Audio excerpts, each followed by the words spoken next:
Today on Pots and Trowels we're trimming and pruning, which is brought to you with the support of Cobra Garden and Allett.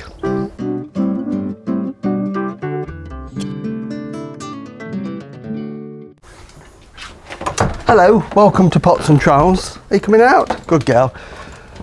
Today we're going to do a bit of pruning because, as you can see here by our front door, we've got a couple of bay trees and they're just starting to get a little bit out of shape. They're fairly young and they were cut hard back a couple of years ago to encourage lots of bushy growth, and this year they've done really well. I think the mixture of the weather we've had over the last month or so, plenty of water and liquid feed, Jill feeds once a week at least with a liquid feed, has encouraged this lovely strong growth. But as you can see, I want a globe and these are not a globe by any means, so it's a case of doing a little bit of trimming to get them in shape. And I know one or two people have asked me over recent weeks, how do you do it? So that's why I thought we'd do it today. It's really simple and you can't go wrong. If you cut too much off, doesn't matter because it's going to grow back. So if you have got a bay tree, now is a perfect time to give it a bit of a tidy up, or a bay cone or globe or whatever you've got.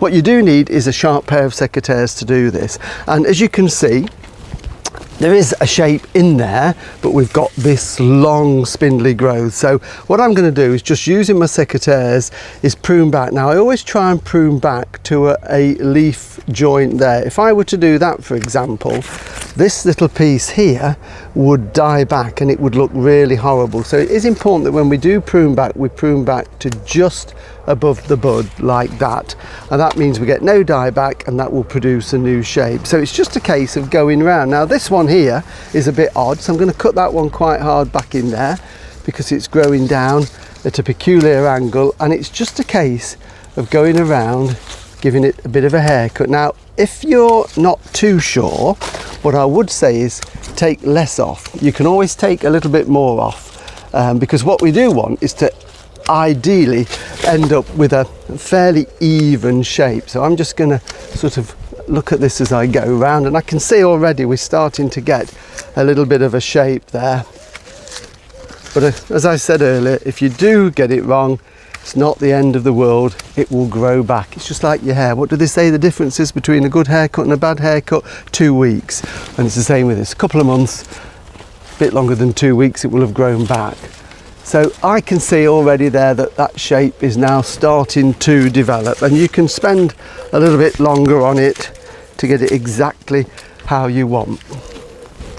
The other thing you can do, if you're growing them like we are by a wall, they can sometimes get one-sided, so at the back they get a bit flat. So it's a good idea every now and again to twist them around 108 degrees, or alternatively you can just bring them away from the wall so the light gets around the back. And I'm just going to stand where Jill is at the camera, and I think already it's got a bit of a bulge here, so I could spend a little bit more time just getting that right, but you can see the general idea that we're doing. The other thing to do, sometimes they have suckers growing out the base, so if they've got suckers, then what you need to do is to get your secateurs and get down and cut those out, because otherwise, instead of having a lovely single stem that we've got on this one, you finish up with a thicket of growth around the base. So as soon as you see anything growing from the root, then cut that off with your secateurs. And occasionally, like this one here, if I just twist that round, we can see that this one, which I'm going to prune next, has got some growth coming out of the stem. They just do it every now and again, and nothing wrong with that. But if we leave that, again we lose that single stem and it will produce bushy growth there. So using your secateurs, it's just a case of take that back as close as you can. Keep them well watered, keep them well fed. As I say, feed at least once a week, and these have also got a little bit of slow release fertilizer in there. And because we're growing ours in these terracotta pots, they do tend to dry out quite quickly. This is west facing, so come afternoon these are in full sun. So what I've done is just stood them on a saucer so that any surplus water can go into there and they can then drink that through the day. So now is the perfect time to get your bay in shape. The other thing I need to do is just look at the beech hedge and give that a bit of a trim.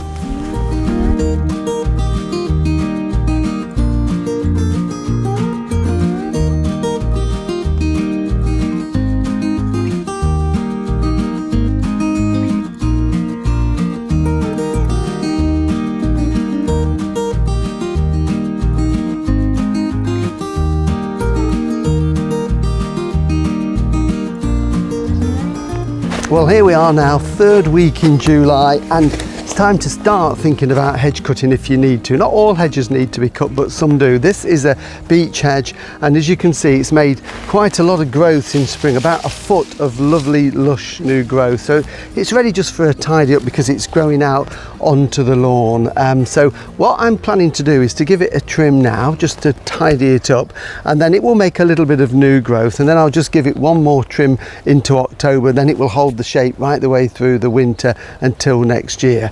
Now, of course, we hold back usually trimming hedges until the end of July, simply because the birds are nesting in it. So what I've done already is I've just had a good look in there to make sure there are no nests that are active at the moment with eggs or chicks in, and there aren't.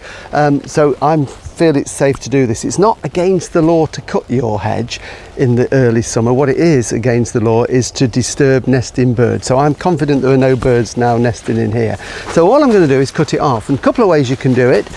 Traditional way, of course, would be to use shears like this, you know, and on this growth it's okay, and that's why I'm doing it now. If I leave it until the autumn, this will be much longer and much thicker and woodier, and it'd be quite difficult to cut. So this is a halfway trim. So a pair of sharp shears like this will make light work of it.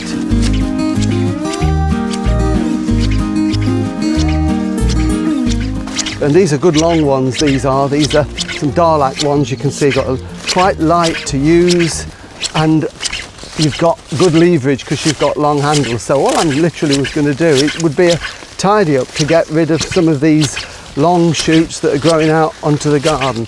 And what I've done is put my tarpaulin on the sheet just to catch them. So shears are really easy to use, and you can sculpture the hedge and get the shape you want. If you've got a bigger hedge, and I'm going to probably use this on the other side as well, is to use a hedge cutter. And this is a battery one. This is the Cobra battery one, lithium ion battery, really lightweight and easy to use. Got two settings, turbo and eco, and they're not noisy like a petrol one, and it's just a case literally of trimming off again this growth that's coming out from the hedge.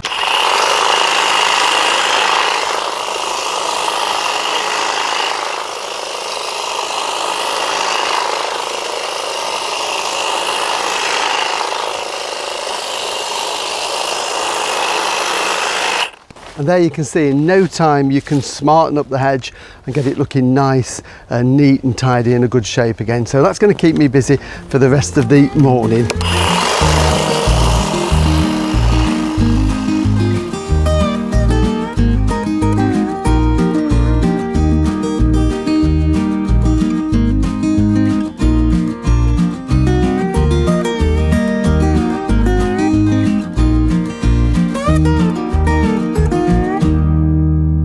Well, thank you for watching Pots and Trowels, and it's not just Molly that likes bay leaves, Jill does as well. So I've got some here for her. She'll use some fresh and maybe dry some to use in her delicious recipes. Next week we're going to be giving the tomatoes a bit of care in the greenhouse, so we'll see you then. Bye.